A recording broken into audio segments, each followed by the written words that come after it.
This is Lowdwell, and like in my last video at Birdiscombe, there's also a connection here with the Grand Western Canal, but even more so here at Lowdwell because it's here that the canal actually ends. It never used to, but it does today. There's also some other history here connected with the canal, so why don't we go and check it out?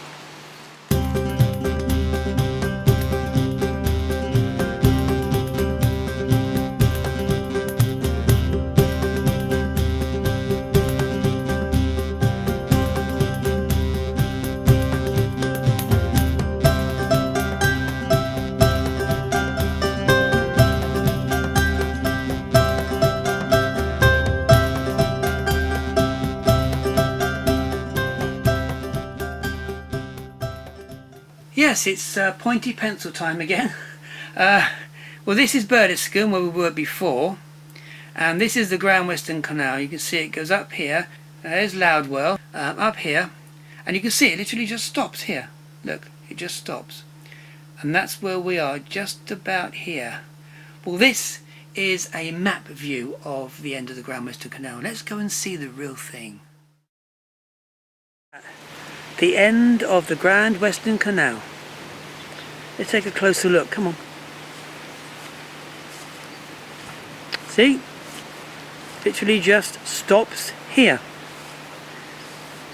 At one time there was a lock here, and if you look down there you can just see the stonework as to where the lock was.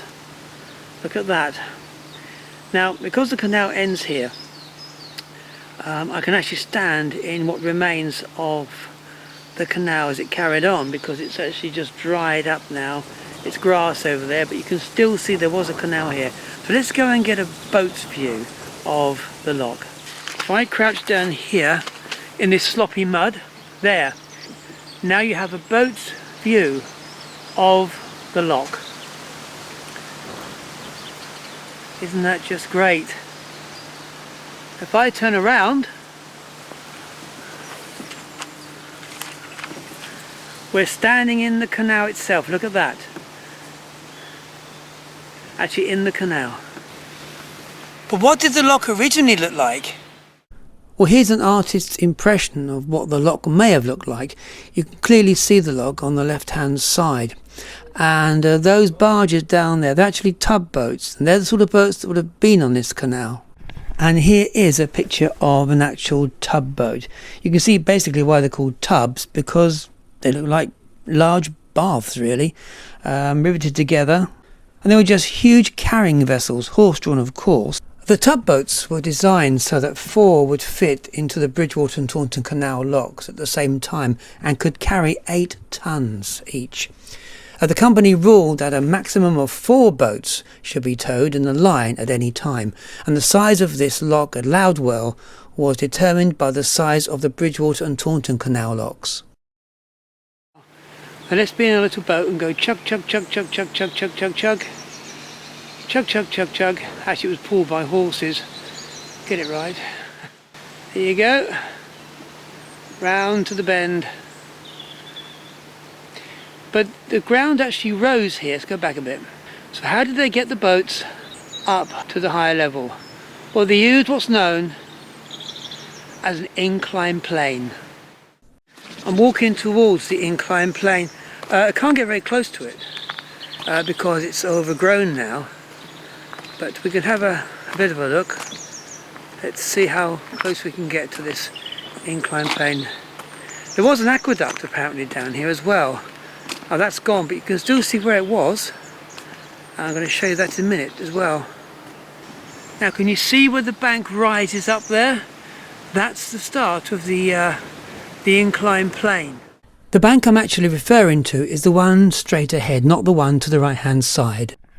Well, here's a photo of an inclined plane. Not the one from Lowdwell, because I don't think a photo exists of that. Well, I can't find one anyway, but this is the sort of thing I'd imagine would be there, because it's very narrow, and this canal, obviously having tub boats, was also very narrow.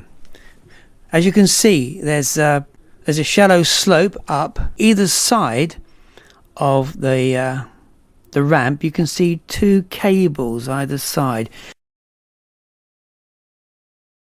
to pull them up to the next level, where they could carry on along on the aqueduct on their way to Taunton in the case of Lowdwell.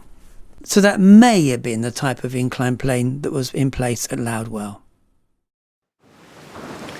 And just over there is what's left of the aqueduct.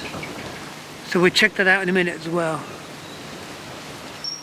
Well, sadly, this is all that remains of the aqueduct. Can't see much really, can you? Just a heap of what looks like bushes. But let's get a close look, because the wall is still there.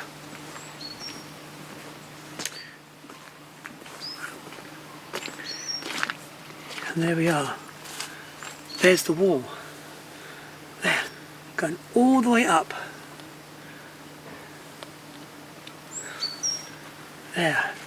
That's all that remains of the aqueduct that was once here. Now, when I first pulled up in the car park, I noticed some beautiful little red fungi growing just over here by all the trees. And I'm going to take a close look at them because they're very, very beautiful. Just look at that beautiful deep red colour, like a little cup, isn't it? In fact, that's how they got their name, because this little fungus is called scarlet elf cup. There is a folklore about these little fungi that says that all the little woodland elfin creatures would come out in the early morning and sip dew from these little scarlet elf cups. And I think that's absolutely beautiful thought.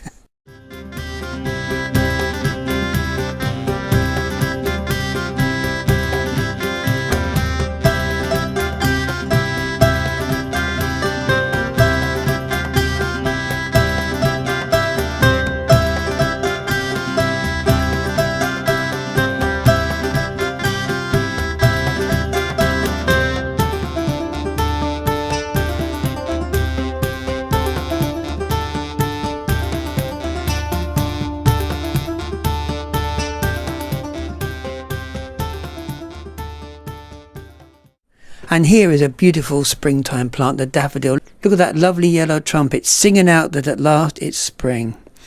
These plants are really beautiful and come in a variety of colours as well. But they are actually quite poisonous. In fact, there are very few insects that can cope with eating a daffodil bulb. And in the past, poultry farmers would never allow a daffodil into their home because it was said if the daffodil came into their home, then the hens would stop laying. I wonder where that came from.